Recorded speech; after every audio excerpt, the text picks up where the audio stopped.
आप हर वक्त जहाज पकड़ के वारदात में फिर रहे होते हैं खैरात मांगने, कित्थों अल्लाह दे नाम ते बंदा को दे दे पैसे आप। और मोदी साहब फ्रंट के ऊपर खड़े थे। आपकी जो परफॉर्मेंस है, आप जहां जाते हैं खैरात अल्लाह के वास्ते मांगते हैं, तो लोग आपको फ्रंट सीटों पे क्यों बिठाएं भैया? आपको लेटे क्यों, गले क्यों लगाएं आपको?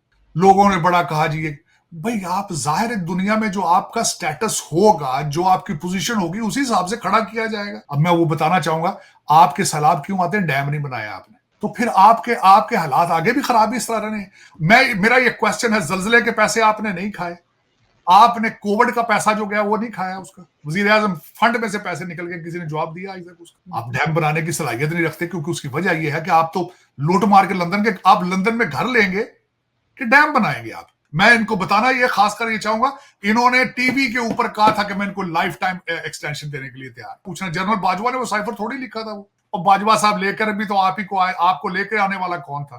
तो जब गोल्ड लिफ्ट डब्बी उधारी को नहीं देता कि खोखे वाला बाजवा साहब ने फड़ दे, तो लेके आने वाले थे, वो ले गए आपको चिखाकड़ियां कर दिए पाते। बिल्कुल ये बात बाजवा साहब ने जाके प्रेसिडेंसी में बैठ के कहा था कि क्यों ये मीर जाफर मीर सादक हमें कहते हो, तो फिर वो लेट गए। भाईजान ने कैसी तो नहीं कहता, भाईजान तो नहीं कहता, मैं तो शहबाज शरीफ को कहना। तो आपने ये जो काम एक शुरू नहीं किया, उसको शुरू करने की जरूरत क्या है? आपके अंदर जो सियासत है, सियासत नहीं है, लुट मार है सारी। तीनों की तीनों पार्टियां जो एस्टेब्लिशमेंट ने बनाई, तीनों की तीनों। नवाज शरीफ साहब वैसे खुद सियालकोट में जाके अपनी पॉपुलैरिटी देखकर घबरा गए थे। COP 28 पे वारदात डाल दी है।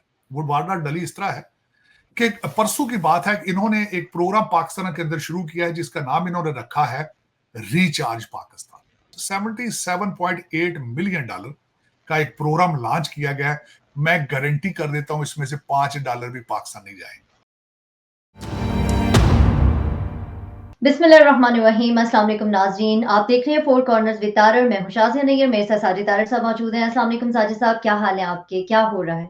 वालेकुम सलाम, thank you Shazia, it's wonderful, शुक्र अल्लाह का। साजिद साहब, अगर हम बात करें अपने प्रोग्राम के हवाले से, तो हम हमेशा ऐसे टॉपिक्स के ऊपर बात करते हैं जो इस वक्त करंट इश्यूज चल रहे होते हैं। अभी रिसेंटली कोप 28 कॉन्फ्रेंस हुई है, उसमें दुनिया भर के ममालिक ने शिरकत की और इन्वायरमेंट से रिलेटेड वहाँ पे बहुत सारी चीज़ें जो हैं वो डिस्कस हुई हैं। आप क्या समझते हैं, जिस तरह से हर साल ये कॉन्फ्रेंस की जाती है, इन्वायरमेंट के ऊपर बात की जाती है, लेकिन उसके कोई खातिर ख्वाह नताइज क्या सामने आ रहे हैं? क्योंकि एनवायरनमेंट से सबसे ज़्यादा जो ममालिक मुतासिर होते हैं वो छोटे ममालिक हैं, जो तरक्की पज़ीर ममालिक हैं, वहाँ पर सबसे ज़्यादा प्रॉब्लम्स होते हैं। जिस तरह की हम बात करें पाकिस्तान की, पाकिस्तान बहुत ज़्यादा मुतासिर ममालिक में शामिल है। इसी तरह बांग्लादेश है, ये वाले ममालिक जो हैं ये ज़्यादा मुतासिर होते हैं। आप क्या समझते हैं, इसके क्या इम्पैक्ट होंगे?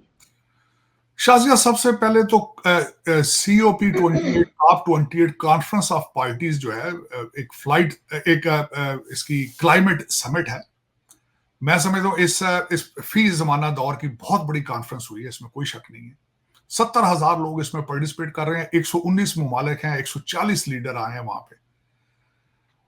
और 12 दिसंबर तक अभी ये मीटिंग होगी, अभी चलेगी जी। किंग चार्ल्स इसमें आए हैं, जॉन कैरी यहां से गए हैं, तैयब अर्दगान गए हैं, इसमें MBS गए हैं, फ्रेंच सदर जो गए हैं, और सारे गए इकट्ठे हुए हैं वहां पे। लेकिन दुनिया के सबसे ज्यादा जो पोल्यूटर हैं, चाइना और अमेरिका, उनके लीडर नहीं गए। वो एक तो ये इसको मोदी साहब गए हैं, लेकिन ये इसको अंडरमाइन करती चीज। अब उसमें जो मैं बताना चाहूंगा, इनका टारगेट ये था कि दुनिया का टेम्परेचर बढ़ रहा है और इसको 1.5 सेल्सियस के ऊपर मेंटेन करना है, इसको याद करना चाहिए, ये टारगेट है इनका। दूसरा, वहां पे एक दिन ग्लोबल फाइनेंसिंग के बारे में बात हुई है। एक नया प्रोग्राम उन्होंने वहां पे इंट्रोड्यूस कराया था, जिसमें वो कहा जाता था कि डेट फॉर नेचर, और उसमें कि ऐसे ममालिक जो हैं वो जो डेट में फंसे हैं, जिस तरह पाकिस्तान है, तो वहां पे वर्ल्ड बैंक ही इनके साथ डील करेगा और इनके डेट पे हेल्प करेगा, अगर ये नेचर की तरफ जाते हैं, अगर इन्वायरमेंटल फ्रेंडली होते हैं, तो जो कि मेरे ख्याल में नहीं होता। मैं उसी बात पर आऊंगा जो आप पहले बात कर रहे थे कि इन्वायरमेंट का असर सबसे ज्यादा डेवलपिंग कंट्रीज में होता है, और क्यों होता है मैं बताता हूँ जी। लेकिन इसमें जो चीजें रिसेंटली सोशल मीडिया पर आई हैं, इकोनॉमिक टाइम्स ने कहा कि उन्होंने कहा, किसी की ट्वीट लगाई हमारे अपने काकड़ साहब के बारे में कि I can not find my prime minister in the picture. वो बिल्कुल पीछे झंडे के किसी पीछे छुपे हुए थे, और मोदी साहब फ्रंट के ऊपर खड़े थे। एक तरफ उनके शेख जैद बिन नहयान, जो कि UAE के जो किंग हैं, वो थे। दरमियान में मोदी साहब थे और साइड थे उनके किंग जॉर्डन के खड़े थे, फ्रंट लाइन। लोगों ने बड़ा कहा जी भाई आप जाहिर है दुनिया में जो आपका स्टेटस होगा, जो आपकी पोजीशन होगी, उसी हिसाब से खड़ा किया जाएगा। इसमें तो कुछ दो राय नहीं। आपकी जो परफॉर्मेंस है, आप जहां जाते हैं खैरात अल्लाह के वास्ते मांगते हैं, तो लोग आपको फ्रंट सीटों पे क्यों बिठाएं भैया? आपको लेटे क्यों, गले क्यों लगाएं आपको? फिर एक दफा ये भी एक चीज वायरल हुई है कि हमारे काकड़ साहब के साथ ना मोदी साहब ने शेक हैंड किया ना किसी और ने किया। मैं ये पूछूं, काकड़ साहब के पड़ोसी को नहीं पता काकड़ साहब कौन है? तो काकड़ साहब, मोदी साहब को क्या पता ये बंदा कौन खड़ा है हमारे पास? और जो आया 2-3 महीने के लिए सिर्फ इलेक्शन कराने के लिए, अब लोग उसको देखें भी क्यों? क्या उसके पास कौन सा मैंडेट? मुझे बल्कि अफसोस है इस चीज का कि काकड़ साहब भी गए, हमारे फॉरेन मिनिस्टर भी गए वहां पे, बूथ लगाया, और मेरे इंफॉर्मेशन के हिसाब से बूथ लगाने का खर्चा $2 लाख था। क्या पाकिस्तान को ये करना चाहिए था? चले आगे चलते हैं। इस पे इन्होंने आगे इस पे क्या किया है? आप कहते हैं डेवलपिंग कंट्रीज के हालात खराब होते हैं, क्योंकि डेवलपिंग कंट्रीज के अंदर करप्शन बहुत होती है, तालीम नहीं होती है। अब मैं वो बताना चाहूंगा, आपके सैलाब क्यों आते हैं? डैम नहीं बनाया आपने। आप डैम बनाने की सलाहियत नहीं रखते, क्योंकि उसकी वजह यह है कि आप तो लूट मार के आप लंदन में घर लेंगे कि डैम बनाएंगे आप? अब मैं इस पे आपने खैर बड़े प्यारे तरीके से इस दफा भी COP 28 पे वारदात डाल दी है। वो वारदात डली इस तरह है कि परसों की बात है, इन्होंने एक प्रोग्राम पाकिस्तान के अंदर शुरू किया है जिसका नाम इन्होंने रखा है रिचार्ज पाकिस्तान। जी बिल्कुल। 77.8 मिलियन डॉलर का एक प्रोग्राम लॉन्च किया गया है, जिसमें से 60 मिलियन आपके ये काप वाले क्लाइमेट फंड वाले देंगे, 60 मिलियन, और जी उसमें 5 मिलियन आपको यूएसएड वाले देंगे और 1.5 मिलियन WWF वाले देंगे। मैं गारंटी कर देता हूं इसमें से $5 भी पाकिस्तान नहीं जाएंगे। तो फिर आपके आपके हालात आगे भी खराब इस तरह नहीं। मेरा ये क्वेश्चन है, जल्जले के पैसे आपने नहीं खाए, आपने कोविड का पैसा जो गया वो नहीं खाया, उसका वजीर आजम फंड में से पैसे निकल गए, किसी ने जवाब दिया अभी तक उसका? आप हर वक्त जहाज पकड़ के वारदात में फिर रहे होते हैं खैरात मांगने, कितों अल्लाह दे नाते बंदा को दे दे पैसे आप। और आजकल आप फिरते रहते हैं, या कुवैत है, यूएई है, सऊदी अरेबिया है, इनके आगे पीछे, चाइना से मिल गए उधर चले गए, अमेरिका से मिल गए उधर चले गए। कोई हालात है आपके, और वो पैसा $1 नहीं आता पाकिस्तान। पाकिस्तान में सिर्फ एक दुनिया का सबसे बड़ा लेबर कैंप बन चुका है, जिसमें 25 करोड़ लोगों को उस जेल में रखा हुआ है, जो सिर्फ किस्तें देते हैं IMF की और वर्ल्ड बैंक की। जो आपके ये 77 मिलियन डॉलर, मैंने बताया $7 नहीं आने पाकिस्तान, सारे लंदन जाएंगे, सारे टोरंटो में कोठियां लेनी है। मैं 1000 दफा आपके प्रोग्राम में बता चुका हूं, इनको पता होना चाहिए ये लोटअप करने लगे। लंदन में भी कब्रें हैं, टोरंटो में भी कब्रस्तान है, मरते हैं लोग वहां भी। ये जो आपने अपना खाना काबा इधर बना लिया, नौज बिल्ला, कुछ शर्म करो, कुछ शर्म करो। लेकिन ये कि पता है इन सब कुछ हो रहा है, मैं कोई नई बात नहीं बता रहा हूँ शाजिया। इसमें आपने जहां भी की है वारदात ही की है, फ्रॉड ही किया आपने। अब मशहूर हो चुके हैं आप, दुनिया मिन्नतें करती फिर रही, डरती फिर रही है आपसे इस वक्त, हालात आपके ये। लेकिन चले अगले टॉपिक पे चलते हैं। लेकिन COP 28 जो थी अभी हो रही है, दिसंबर 12 तक होगी, और आज उसके ऊपर एक और भी कंट्रोवर्सी थी कि जो यूएई के उनके एक मिनिस्टर थे, उनका एक कंट्रोवर्शियल स्टेटमेंट सामने आई थी। उन्होंने कहा कि फॉसिल फ्यूल जो है, जो तेल है, ये खत्म नहीं होगा, और उसके ऊपर बड़ा एहतजाज किया है। फिर आज उन्होंने उसको क्लैरिफाई किया है कि मैंने दादोशुमार देखकर कहा था कि अभी फॉसिल फ्यूल का फ्यूचर है, और वाकई अभी फॉसिल फ्यूल का फ्यूचर। इलेक्ट्रिक गाड़ियों को प्रमोट तो बहुत किए जाने की कोशिश की जा रही है, लेकिन ultimately petrol is petrol. It won't be eliminated soon. Sajid साहब, अगला क्वेश्चन मेरा भारत के हवाले से होगा।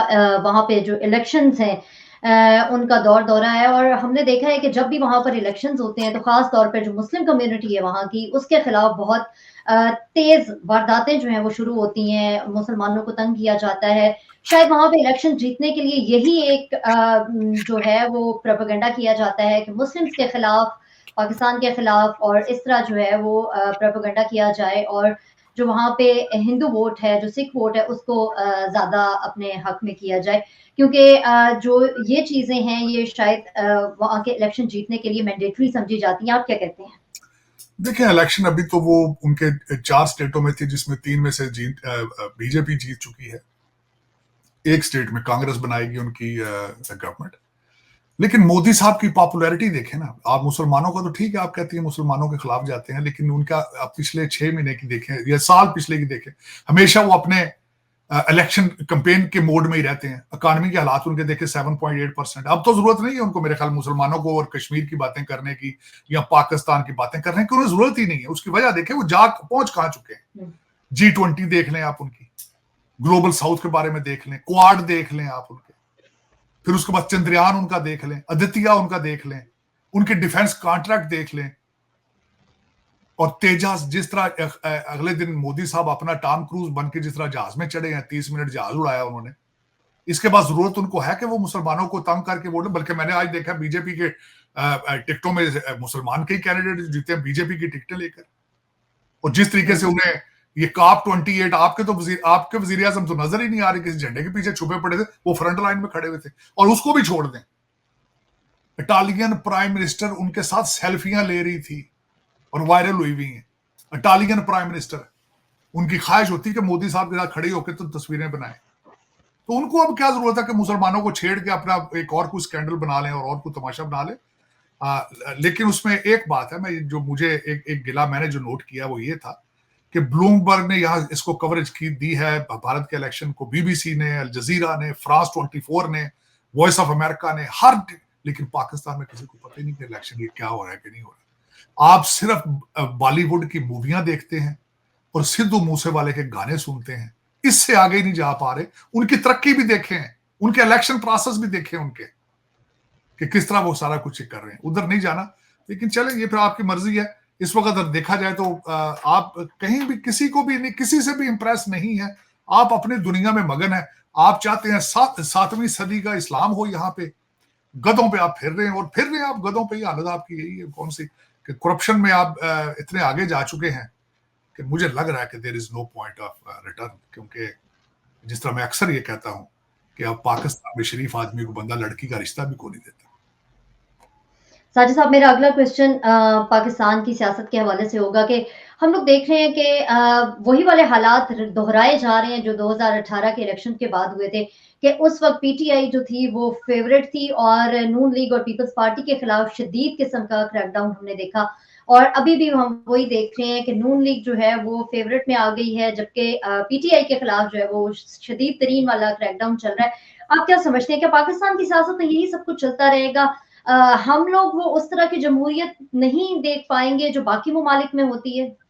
देखिए, अब तो जमहूरियत का दौर ही खत्म हो रहा है। अब आपको क्या चाहिए, जरूरत ही नहीं सीखने की जमहूरियत के बारे में, क्योंकि जमहूरियत तो अब अमेरिका के अंदर भी जो हालात से खराब है, जहां इसकी 235 साल की हिस्ट्री मौजूद है, अब तो जमहूरियत यहां से जाती नजर आ रही है।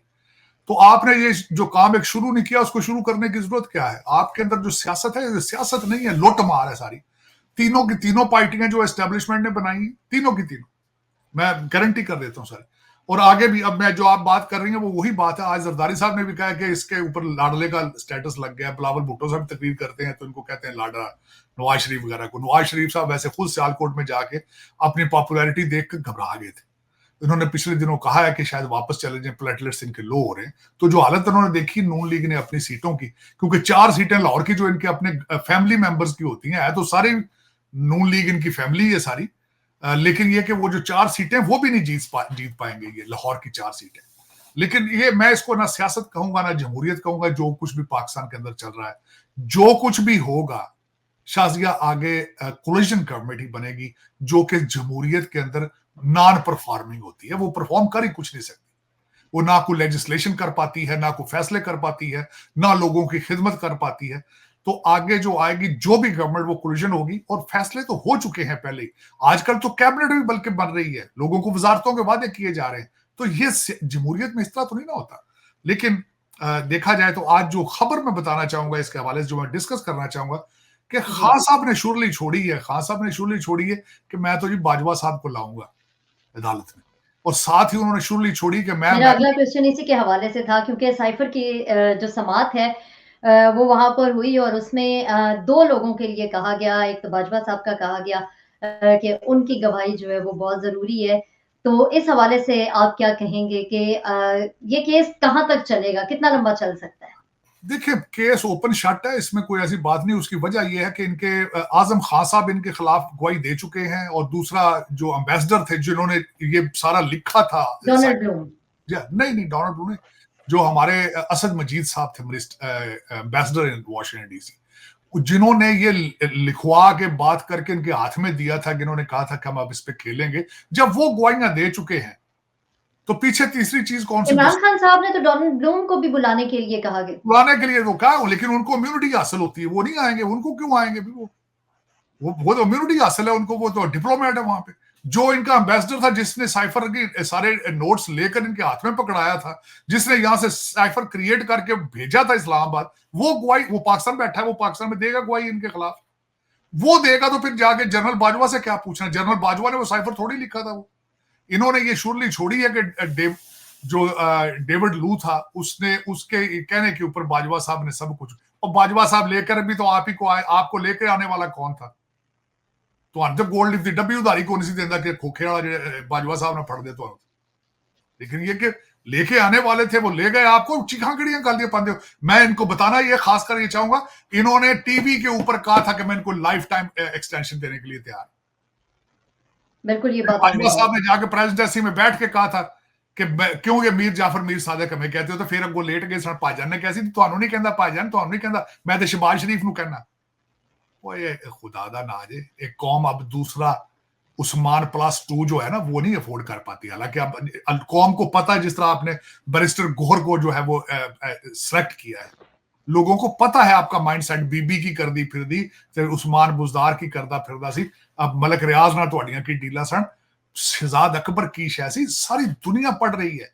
नक च रोटियां पर कुछ चले हैं जेडे कहंदे ने जी ये सब झूठ है, ये सब झूठ। इमरान खान तो कहंदा रब तो सीधा गल्लां करदा उत्ते, ये तो नौज बिल्ला, ये तो कुछ कर ही नहीं सकता ना, गलती तो हो ही नहीं सकती ये। देखो चलो, वो इस तरह के लोगों ने ही पहले पाकिस्तान तबाह किया, बर्बाद किया, कोई नहीं, इस तरह होता रहता है।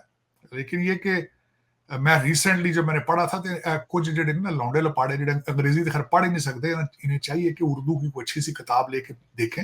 प्राइम मिनिस्टर ली था सिंगापुर का, उसने किस तरह सिंगापुर को बनाया था, सजाएं क्या थी। करप्शन की सजा थी एक जो था ना, एक क्राइम करने की सजा 5 साल थी। जिसका बच्चा स्कूल नहीं जाता था, बाप जेल में होता। कौमें ऐसे नहीं बन जाती जिस तरह तुसी लगे हो खेडा करने लगे हो, तो ਤੁਹਾਨੂੰ लुट के लाया सारी दिहाड़ी लुट रहे हैं। आपको जिहाद की तालीम देने वाले सारे के सारे या इंग्लैंड के पढ़े हैं या इंग्लैंड पढ़ रहे हैं। मेरा जो छोटा बच्चा अगला प्राइम मिनिस्टर बनेगा, बिलावल जो उर्दू भी नहीं जानता, ऑक्सफोर्ड ग्रेजुएट है तुम्हारी इंफॉर्मेशन के मुताबिक। खान साहब के दोनों बच्चे इंग्लैंड पढ़ रहे हैं। मेरे जो हमारे मियाँ साहब हैं, उनके पोते दोते सारे इंग्लैंड है, वहां पढ़ रहे हैं, वो इंग्लैंड में इंग्लिश पढ़ रहे हैं, जेड़ा तो स्पेलिंग ही नहीं होंगे, सारा दिन ट्वीट करते हैं उर्दू में बैठ को। देखो अपना मुस्तकबिल क्या है, क्यों इन लोगों से उम्मीदें लगा के बैठे? चले को नहीं करने दो तजर्बा, 76 साल हो गए हैं, 176 मजीद से क्या फर्क पड़ता है? भैड़ियां कौमा ना होता रहता है इस तरह, कोई नवी गल नहीं। साजिद साहब, एक नौजवान हमारे जो ऑफिसर हैं, उनके हवाले से एक खबर यकीनन आपके नोटिस में होगी, बिलाल पाशा वाला जो वाकया हुआ, कि वो उनको स्ट्रेस था बहुत ज़्यादा नौकरी के हवाले से, वो नहीं थे खुश अपनी नौकरी से। उनकी बहुत सारी चैट्स जो है वो भी सोशल मीडिया के ऊपर यकीनन आपने देखी होगी। आप इस हवाले से क्या कहेंगे? जो गवर्नमेंट सर्विस में हैं, उन लोगों के लिए स्ट्रेस क्यों है? वो किस कोई ऐसी चीज़ जिसकी वजह से वो स्ट्रेस में जाते हैं? कौन-सा ऐसा उनके ऊपर प्रेशर आता है? कौन-सी चीज़ें उनसे डिमांड की जाती हैं कि वो अपनी नौकरी से बददिल हो जाते हैं? इतनी मेहनत करने के बाद एक गरीब घर का अगर बच्चा इस सीट तक पहुँचता है अपनी मेहनत के बलबूते पे, लेकिन उसको इतना तंग क्यों किया जाता है कि वो अपनी ज़िंदगी से तंग हो जाता है, वो उस नौकरी से तंग हो जाता है, वो आगे बढ़ने के लिए राज़ी नहीं होता? शाज़िया, मेरी नज़र में उस बच्चे ने ज़्यादती की, ज़हनी तौर पे बीमार था। अगर इसका हल मेरी नज़र में अगर सेहतमंद होता ज़हनी तौर पे, रिज़ाइन कर देता। खुदकुशी करना हल तो नहीं ना। ये तो बिल्कुल ऐसे ही शाज़िया कि आपके सर में दर्द है तो मैं मशवरा दूं कि सर ही उतार दें। ये तो इस तरह तो नहीं होता ना। वो अपना छोड़ देता ना, रिज़ाइन कर घर चला जाता, कोई और काम कारोबार, टीचर लग जाता कहीं। टीचर भी तो इंसान है। कौम के अंदर देखिए आपके लेकिन साजिद साहब आप नहीं समझते कि हमारे जो सिविल सर्विस के लोग हैं उनके ऊपर प्रेशर बहुत ज़्यादा आता है, बहुत सारी जगहों से रिश्वत का बहुत सारे जो हाई अप्स हैं उनकी तरफ से बहुत प्रेशर होता है रिश्वत उनके का ऊपर। आता है ना, प्रेशर रिश्वत का आता है कि इतने पैसे देकर तुम्हारी अपॉइंटमेंट हुई है, पैसे बना लो अपने, तो हमें भी दो, खुद भी बनाओ। आप मुझे ये बताएं ना कि आपके ऊपर उस्मान बुज़दार साहब के ऊपर एलिगेशन क्या थी, फराग गोगी की सारी, किस तरह पैसे बनाते थे डीपीओ और डीसीओ से, किस तरह बनाते थे? यही प्रेशर है ना कि 5 करोड़ मैं देकर आया हूं, अब मैंने 10 करोड़ बनाना है, वो नहीं बन रहा, तो प्रेशर तो यही है। और कौन सा प्रेशर है भाई? ईमानदारी से नौकरी करने का प्रेशर हो सकता है? नहीं, करना ही नहीं ना, क्या जरूरत है? मैं हमेशा आपको मैंने बताया था शाजिया, मैंने पाकिस्तान को 2 ब्रिटिश जो एजेंट हैं उनके उनका नाम दिया, 2 ब्रिटिश एजेंट जो लूट रहे हैं आज भी और 76 साल से लूट रहे। कुछ तो ब्रिटिश एजेंटों के इनके जो इनके साथ लग के, इनके ब्रिटिशों के साथ मिलकर अपनी कौम के ऊपर जुल्म करते थे। एक तो उनको जमीनें देकर गए थे, आज उनको आपने कहा कि इलेक्टेबल्स है, हर कैबिनेट में आधे वही होते हैं इलेक्टेबल्स। और दूसरे ब्रिटिश एजेंट कौन है? वो मिडिल क्लास से आते हैं, सीएसएस करते हैं, लेकिन ऊंची छतों वाले डीसीओ और डीसी और एसपी के जब कोठी में बैठता है ना बच्चा, वो मिडिल क्लास से आके वो समझना शुरू कर देता है कि मैं भी ब्रिटिश हूं। ये जिस तरह के बिलाल पाशा साहब थे।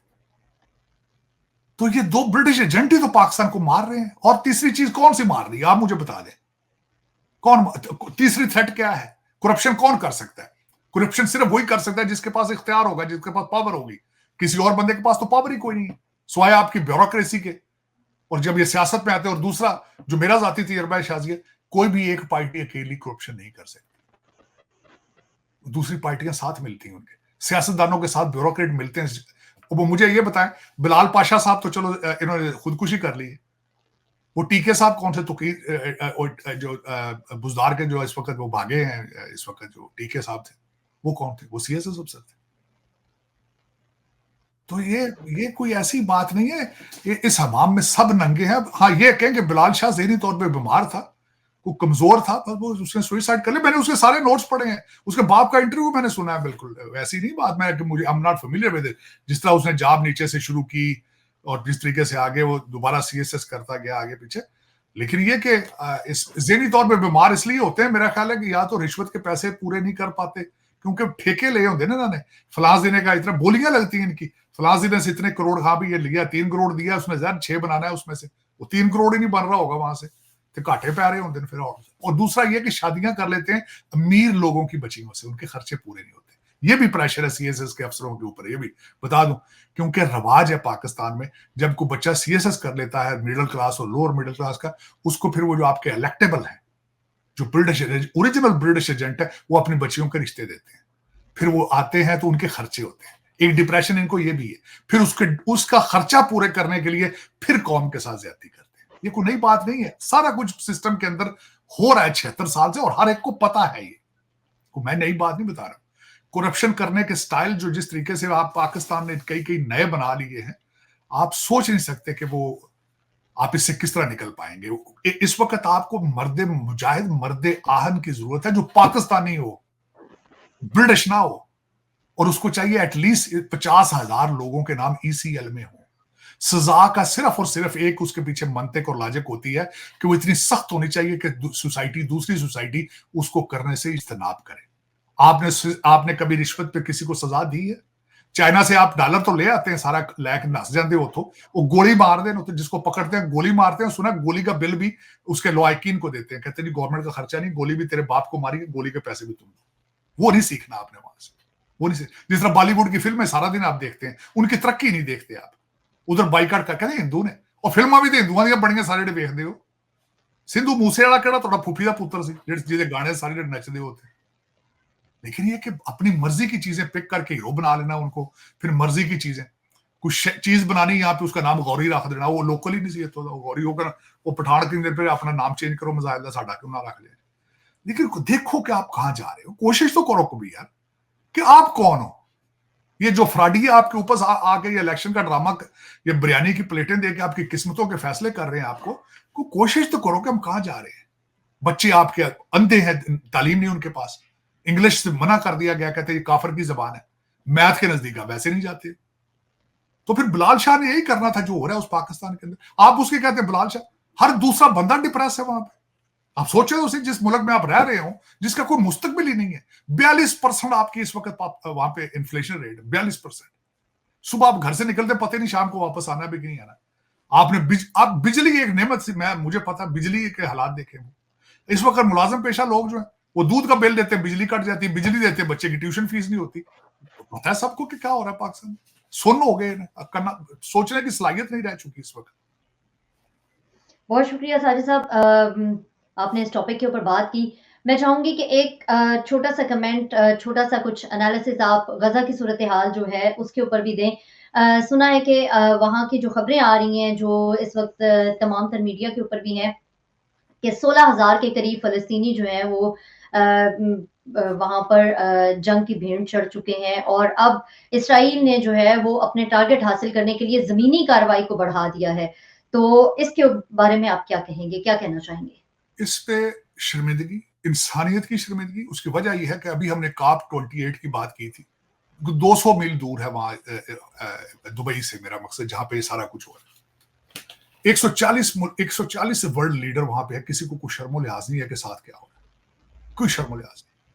अमेरिका की इस वक्त वो हालत पतली है कि एक बंदा कुछ कहता है, दूसरा बंदा कुछ कहता है। इनकी कैमला हैरिस है, वो कुछ कहती है कि जी इसराइल ज्यादती कर रहा है, साथ इन्होंने 20,000 बंकर ब्रेकर बम दिए उनको, जो इलीगल है जंग में इस्तेमाल कर रहे हैं। लेकिन इन्होंने ये बंकर बस्टर जो इनको कहते हैं, ये इन्होंने इराक में भी इस्तेमाल किए हैं, ये इन्होंने अफगानिस्तान में भी इस्तेमाल किए। उसकी एबिलिटी क्या है कि वो जमीन के अंदर 200-300 फुट नीचे जाके फटता है। अब इनको दर हकीकत बात ये है, हमास इस वक्त इनको बड़ा सख्त रजिस्ट कर रही है वहां पे। ये जो इनको अपने मतलूबा नताइज नहीं मिल रहे, रिजल्ट नहीं मिल रहे, तो अब ये चाहते हैं कि वो बंकर मारेंगे, क्योंकि नीचे टनलों में सारे हमास वाले बैठे। लेकिन साजिद साहब, हमास के चक्कर में जो वहाँ पे निहत्थे अवाम वो तो जो फिर हमास को सोचना जान की चाहिए। बाजी हार रहे हैं, नहीं, उनके उसपे लिए क्या होगा? उनके बारे में क्यों नहीं कोई दुनिया का कोई मुल्क नहीं सोच कोई रहा? नहीं करे 50 से। अब मैं नई खबर उस पर आपको देना चाहूंगा। 57 कंट्रीज के मुमालिक के जो वजीर खारजा थे, पहले रियाज गए हैं, रियाज के बाद वो बीजिंग गए हैं, बीजिंग के बाद वो न्यू दिल्ली गए हैं, न्यू दिल्ली के बाद अब अमेरिका आ रहे हैं। वही वो पिकनिक पे निकले हैं सारे, और वहां पे एक एक दिन से जो है वो मुश्किल हो चुका है। एक एक दिन में 400-400, 600-600, 1000-1000 बंदा मर रहा है एक एक दिन के अंदर। लेकिन ये इंसानियत की देख। अच्छा शाजिया, उसको छोड़ दें, मैं आपसे पूछना चाहता हूँ, चले ठीक है बात हमने की गाजा की कर लेते हैं। दुनिया की कौन सी जगह है जहां पे हम मुसलमान खुश हैं? दुनिया का सेकंड बिगेस्ट रिलीजन है इस वक्त, और दुनिया में हर जगह जलीलो ख्वार हो रहा है मुसलमान। क्या वजह है? कहीं क्रिश्चियन मुल्कों में जलील हो रहा है, और कहीं अपने मुमालिक में अपने लोगों के जरिए जलील हो रहा है।